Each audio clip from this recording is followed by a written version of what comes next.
जोंनि साफ्रोमबो मावथि सोद्रोमाफोरानो बा दैदेनगिरिफोरानो उफेरा बिसायख'थिनि हाबाफारियाव बाहागो लाजोबदों। बयबो गावबागाव फारा-फारि खामानि मावदों। नै दानि सा इस्लाखाथा गामियाव जोंनि आगुनि मिनिस्टार मानव गेदेर बिदा गेदेर चन्दन ब्रह्म, थामहिनबा आथिखालनि जोंनि चिफ मानव गेदेर प्रमद बर' बिथांनि एडभाइजार, मोनसे कमिटिनि एडभाइजार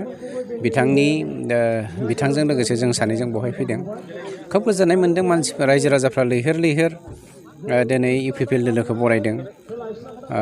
आं दाखालि नोंथांमोननि मिडियानि गेजेरजों बुंखादों, जोंनियाव खुनु प्रतिद्वन्दी गैया।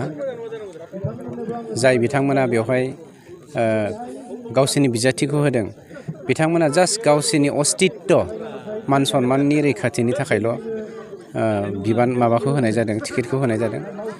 गुबुन खोथा जेबो साननांगौ गैया। जों देरहाखागोन। जोंनि टारगेटआ बेनो,